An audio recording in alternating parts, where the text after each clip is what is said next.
Salah satu yang merupakan bukti keimanan seorang muslim, dia harus memuliakan semua makhluknya Allah. Apakah itu manusia, jin, pohon-pohon, tumbuh-tumbuhan, hewan-hewan. Kita termasuk dianjurkan untuk bermuamalah yang baik.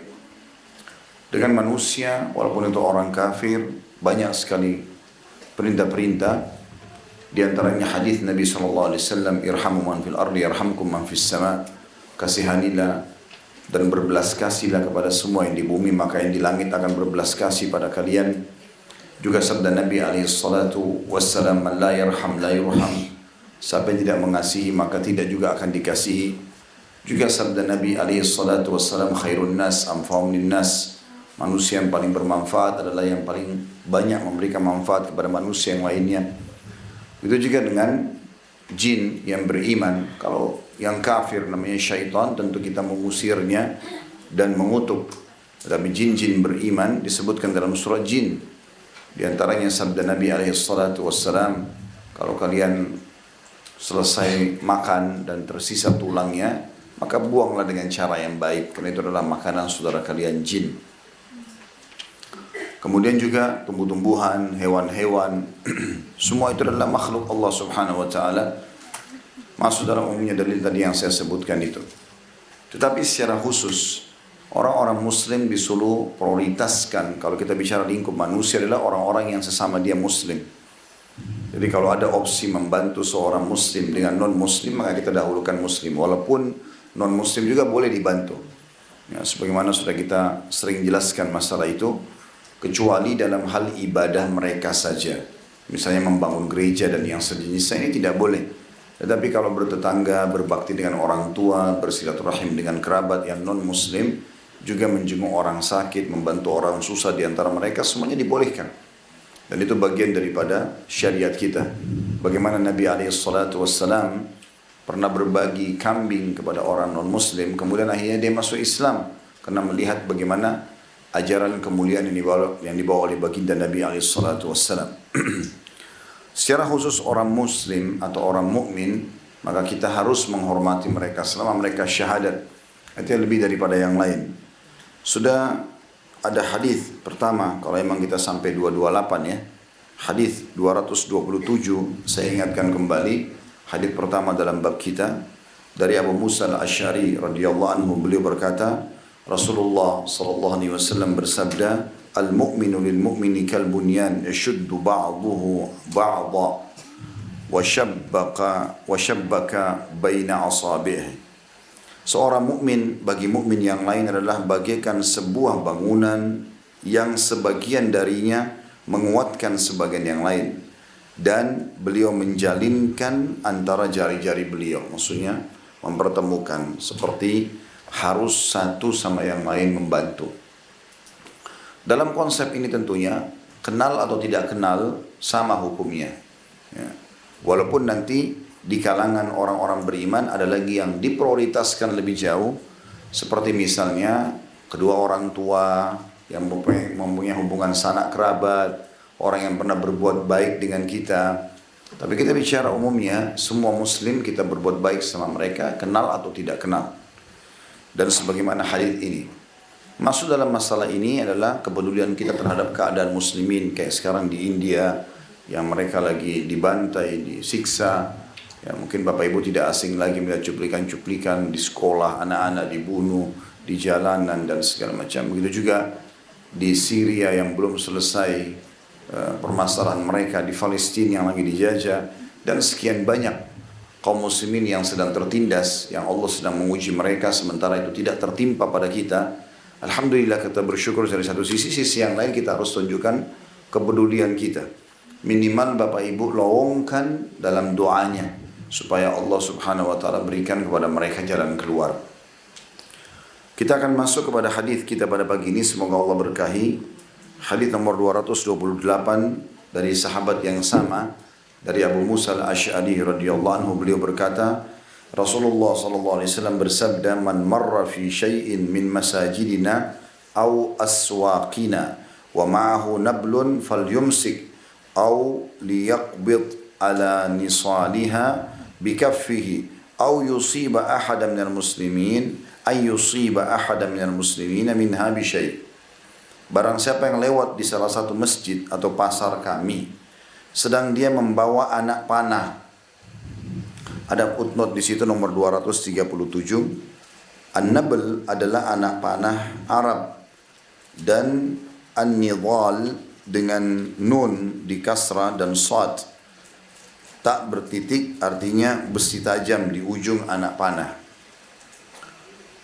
Kata Nabi SAW, barang siapa yang lewat di salah satu masjid atau pasar kami, kaum muslimin, sedang dia membawa anak panah, maka hendaklah dia memegang atau menggenggam ujungnya dengan telapak tangannya agar tidak mengenai seseorang dari kaum muslimin.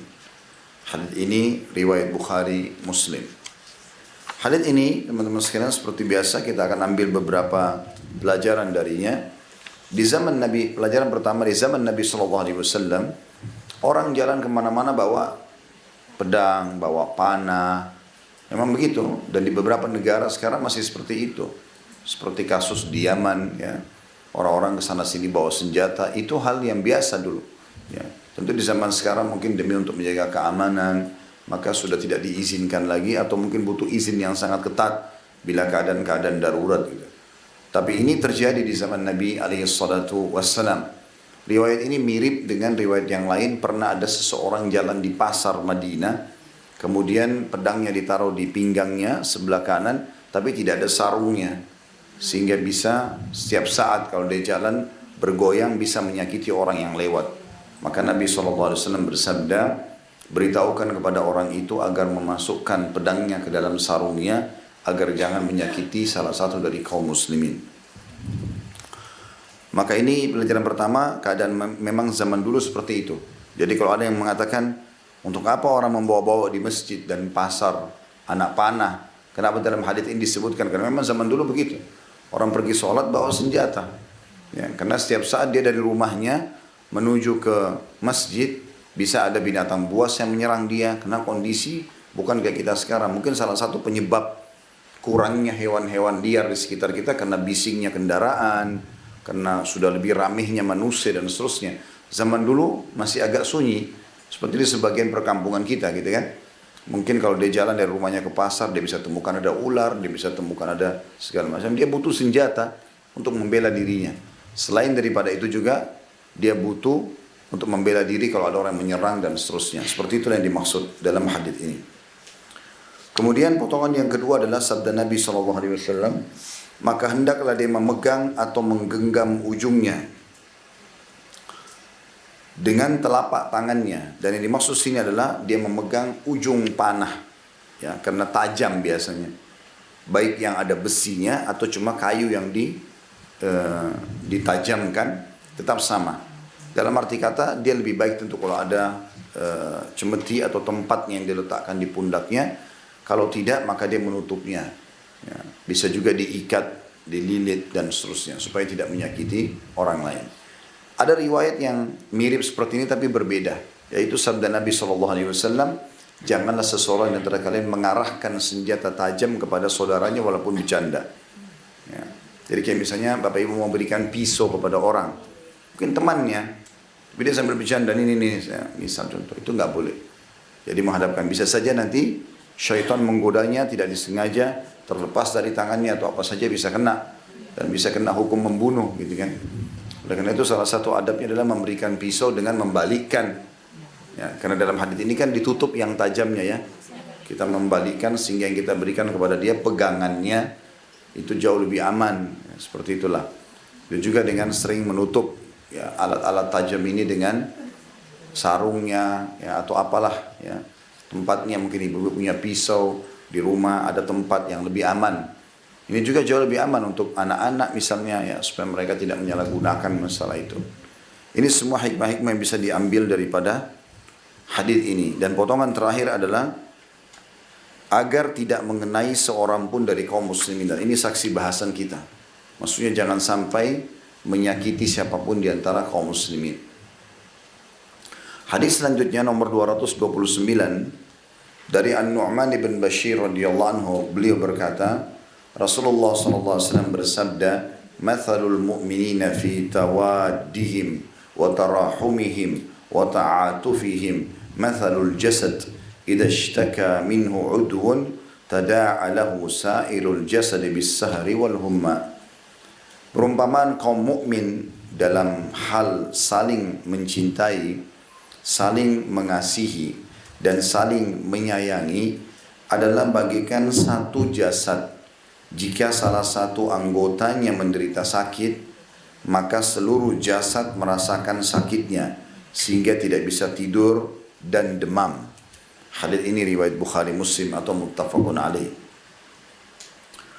Hadits ini kita ambil pelajaran darinya bagaimana Nabi alaihi salatu wassalam memberikan perumpamaan kita sesama orang muslim, kenal atau tidak kenal, harusnya dalam berkasih sayang, dalam berbagi, dalam membela, ya, dalam membantu, itu bagaikan satu jasad. Dari Nabi SAW gambarkan kita semua satu jasad. Bagaimana kata Nabi SAW, jika salah satu anggota tubuh atau jasad itu menderita sakit, seperti misalnya kena pisau, ya, telapak tangan kita, maka pisau yang mengenai telapak tangan itu dirasakan semua sakitnya oleh tubuh. Ya, mungkin kepala jadi pusing. Di sini disebutkan bahkan tidak bisa tidur, padahal sebenarnya yang sedang sakit tangannya. Kalau kita berbicara bobonya dengan mata, bobonya dengan telinga, tapi karena jasad ini satu komponen yang tidak bisa dipisahkan, maka bisa dirasakan demam. Demam datang seluruh tubuh dari kepala sampai kaki hanya kena luka di tangan tadi. Jadi hadits ini memberikan pelajaran kepada kita bagaimana gambaran Nabi alaihi salatu wassalam tentang harusnya kita berkasih sayang satu sama yang lain. Jadi bukan bagian daripada agama Allah Subhanahu wa taala dan bukan sifat orang muslim kalau dia tahu saudaranya sedang menderita lalu kemudian dia cuek saja, ya, baik itu tetangganya atau sama muslimin secara umum, baik di negaranya ataupun di luar negaranya. Ya, seperti saya bahasakan tadi kayak di India, di Palestina, di Cina, di zaman-zaman sekarang banyak umat Islam yang menderita. Tidak boleh Bapak Ibu bilang, itu kan bukan di Indonesia, udah nggak masalah deh gitu. Ya, penting bukan kita yang kena. Lalu dia cuek saja, dia sibuk dengan makanannya, dengan minumnya. Tidak, kita harus tunjukkan kepedulian pada saat kita makan. Kesiannya saudara-saudara kita di India sana ya. Ya, kalau sudah lihat cuplikannya, ya, bagaimana luar biasa cuplikan itu. Ya, umat Islam sekarang kebanyakan tinggal di pinggir-pinggir jalan. Karena mereka takut kalau dalam rumah bisa setiap saat diserang, gitu kan, dipukulin, dibunuh segala macam dan tidak ada keamanan. Ya, entah kenapa isu itu tiba-tiba menyebar dan mereka membenci Islam, padahal sebenarnya selama ini Islam tidak mengganggu mereka, gitu kan, seperti itulah. Tapi itu terjadi. Intinya mereka sedang diuji oleh Allah Subhanahu Wa Taala dan kita sebagai muslimin harus menunjukkan kepedulian kita. Minimal tadi saya bilang Bapak Ibu biasakan sisipkan di doanya saja. Ya, supaya Allah Subhanahu wa taala mengangkat permasalahan mereka, Allah memberikan kemenangan, Allah terima para syuhada mereka dan seterusnya. Ini hampir di setiap majelis kami sering kami tutup dengan doa-doa seperti itu agar kita termasuk peduli terhadap kaum muslimin. Karena ada sebuah riwayat juga berbunyi, "Man lam yahtamu bi umur muslimin falaysa minhum." Siapa yang tidak peduli dengan perkara-perkara umat Islam maka bukan dari golongan mereka. Justru kita tidak merasakan kenikmatan Islam sebelum kita menganggap sesuatu yang kita sukai buat diri kita, itu kita sukai juga buat muslim yang lain. Hadits yang sudah masyhur, hadits sahih, la yu'minu, kata Nabi SAW, la yu'minu ahadukum hatta yuhibbu li akhihi ma yuhibbu li nafsi. Tidak akan dianggap sempurna iman seseorang di antara kalian sampai dia mencintai buat saudaranya apa yang dia cintai buat dirinya sendiri. Jadi sebagaimana Bapak Ibu tidak mau lapar, kita juga harus tahu untuk menyempurnakan iman kita, kita nggak mau siapapun muslim kelaparan. Sebagaimana kita tidak mau kalau kita lagi diserang, lagi tidak ada keamanan, dijajah, maka kita juga tidak mau itu terjadi pada setiap muslim dan seterusnya. Sebagaimana kita tidak mau orang lain kita sakit, kita juga tidak mau orang lain sakit. Semuanya adalah bentuk kepedulian, ya, muslim terhadap muslim yang lainnya. Hadis selanjutnya 230 dari Abu Hurairah radhiyallahu anhu, beliau berkata, qabbala an-nabiy sallallahu alaihi wasallam al-Hasan bin Ali radhiyallahu anhuma wa 'indahu al-Aqra' bin Habis atau ibn Habis wa 'indahu al-Aqra' bin Habis faqala al-Aqra' inna li 'asharatan minal walad ma qabbaltu minhum ahada. Fa nadhara ilaihi Rasulullah sallallahu alaihi wasallam faqala man la yarham la yurham. Nabi sallallahu alaihi wasallam pernah mencium Al-Hasan bin Ali radhiyallahu anhuma, dan di sisi beliau ada Al-Aqra' bin Habis. Maka Al-Aqra' berkata, sesungguhnya saya memiliki 10 anak, saya tidak pernah mencium seorang pun dari mereka. Maka Rasulullah SAW langsung memandang kepadanya dan bersabda, barang siapa yang tidak menyayangi, maka tidak akan disayangi. Hadis riwayat Bukhari, Muslim. Pelajaran pertama dari hadis ini adalah tentang masalah Al-Hasan bin Ali radhiyallahu anhuma. Ini adalah cucu Nabi SAW yang masyhur, Hasan dan Husain, gitu kan. Al-Hasan masyhur, yang sabda Nabi SAW mengatakan tentang mereka berdua, Hasan dan Husain, sesungguhnya kedua cucuku atau anakku ini adalah pemimpin anak-anak muda di surga, dan mencintai mereka bagian daripada agama kita, gitu kan. Tetapi jangan sampai kita melampaui batas, ya. Sebagaimana orang-orang Syiah lakukan, mereka berlebihan dalam mencintai Husain, akhirnya mereka memukul-mukul diri mereka dan mengkafirkan siapapun yang dianggap terlibat di dalam masalah-masalah yang mereka anggap itu masalah yang besar, gitu kan. Sampai-sampai saking bencinya kepada sahabat-sahabat Nabi seperti Abu Bakar, seperti Umar, seperti Aisyah radhiyallahu anha, maka sekarang tersebarnya virus corona ini, mereka bilang di channel-channel mereka, kalau virus corona ini nggak usah jauh-jauh cari sebabnya, itu pasti dari Abu Bakar sama Umar sama Aisyah, yang tidak nyambung sama sekali. Tapi seperti itulah. Sementara sahabat-sahabat Nabi yang mulia merupakan mertua Nabi, istri Nabi, tidak pernah punya masalah dengan cucu Nabi SAW, Al-Hasan, Al-Husain dan seterusnya. Ya. Di sini Al-Hasan bin Ali radhiyallahu anhuma sering kali bertemu dengan kakeknya Rasulullah SAW, dan setiap kali bertemu selalu saja Nabi SAW memeluk dan menciumnya. Banyak riwayat menjelaskan masalah itu. Apakah Nabi SAW lagi di masjid ngobrol sama sahabat lalu keduanya lewat. Pernah satu kali Hasan lewat radhiyallahu anhu, kemudian Nabi SAW memegang kedua tangannya dan membiarkan Hasan menginjak dari kaki Nabi SAW sampai ke tulang kering beliau, ke lutut, ke paha, sampai waktu Hasan sampai ke dada Nabi SAW, Nabi tidur di tanah dan membiarkan cucunya untuk bermain di badan beliau alaihissalam sebagai bentuk kasih sayang kepada anak kecil, ya, kepada anak kecil. Ini pelajaran besar bagi setiap muslim, karena banyak orang yang sangat kasar sama anaknya, tidak peduli, gitu kan. Kemudian memarah-marahi, yang kerjanya cuma memarahi saja.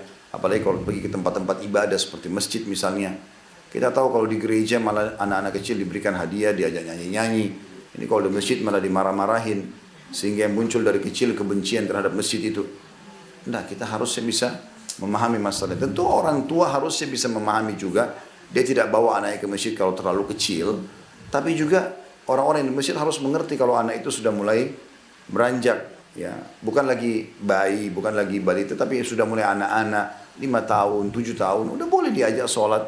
Jadi kan tinggal diberikan penjelasan saja supaya mereka bisa memaklumi masalah itu.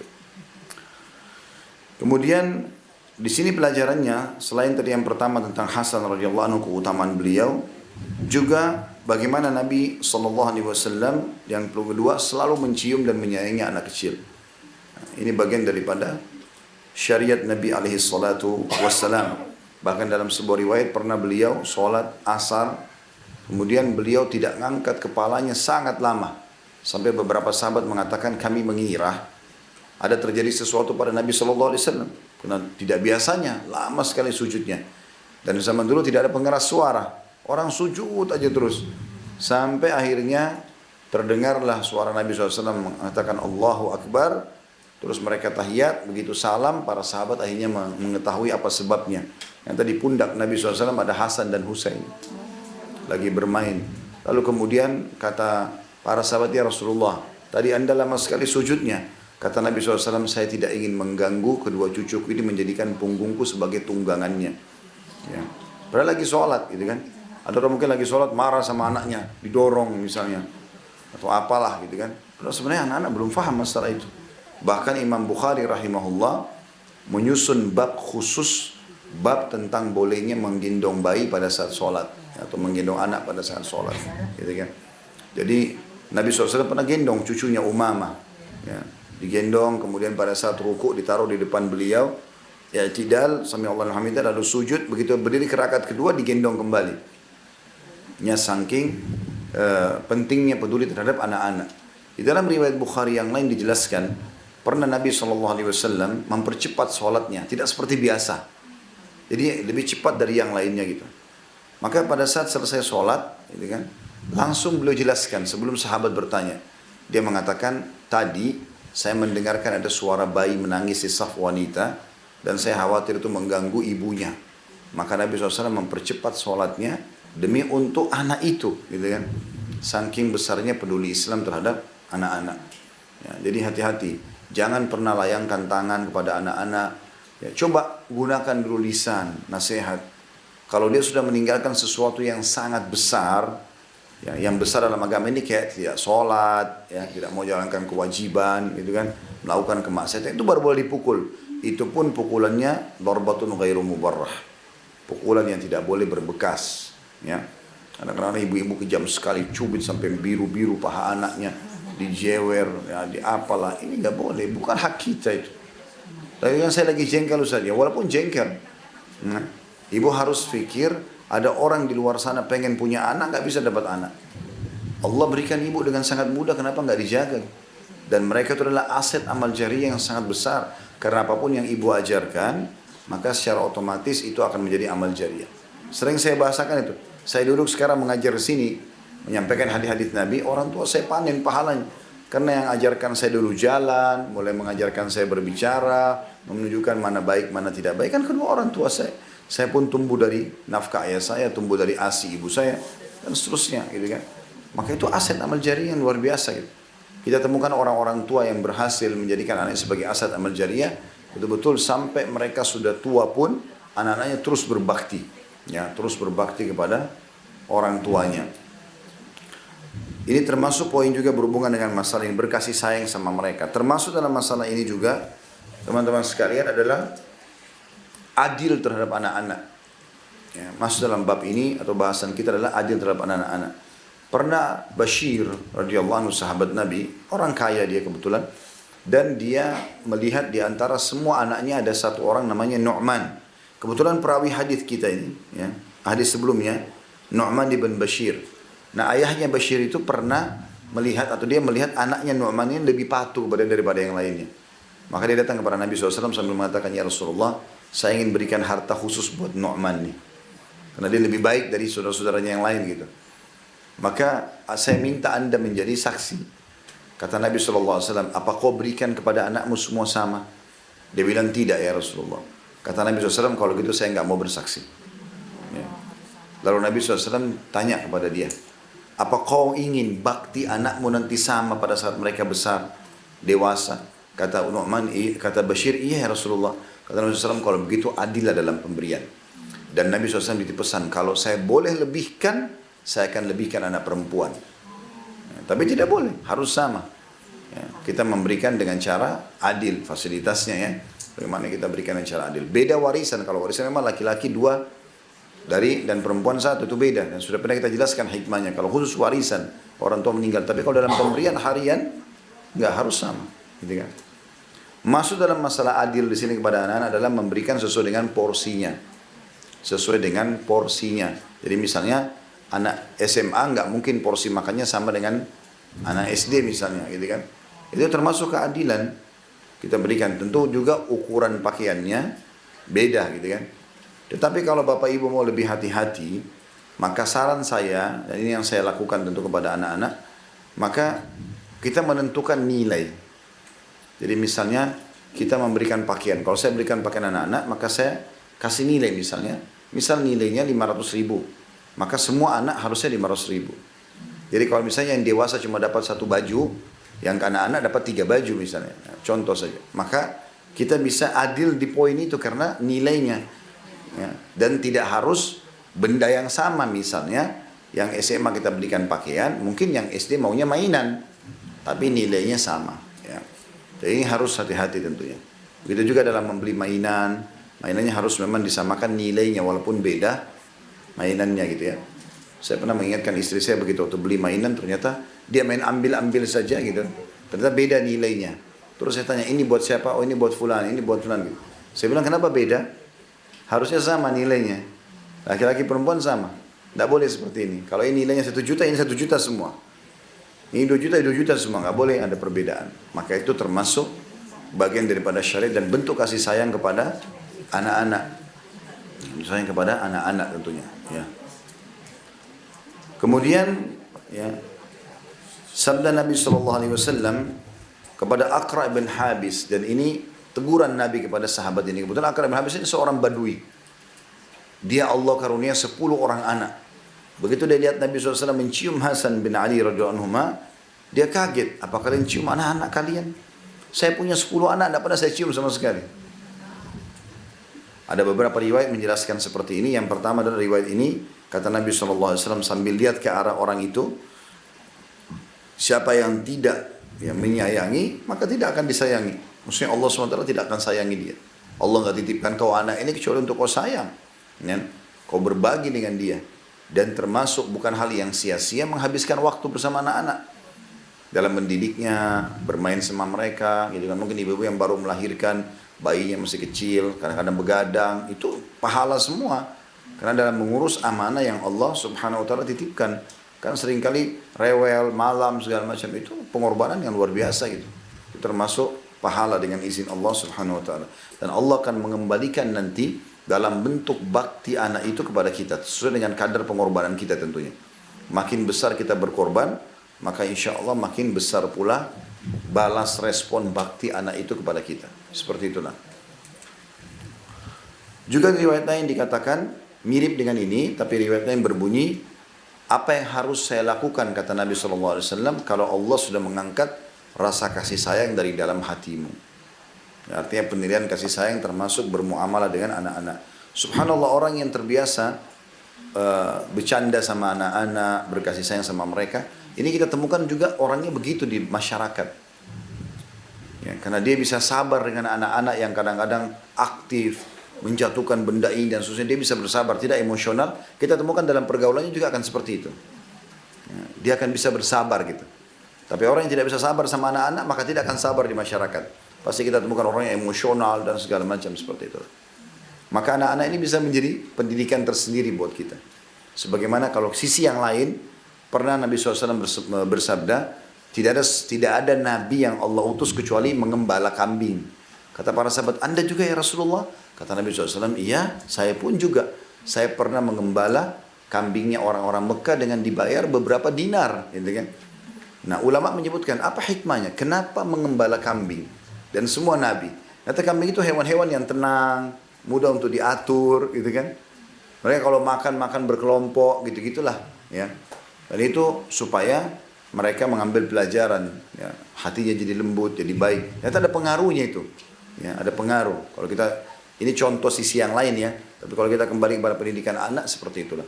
Intinya kalau Anda, bapak dan ibu bisa mengontrol emosi dengan anak-anak, dipastikan di tengah masyarakat Anda juga bisa mengontrolnya. Itu poinnya. Tapi kalau tidak bisa mengontrol ini, maka pasti juga akan tidak mungkin bisa mengontrol emosinya gitu.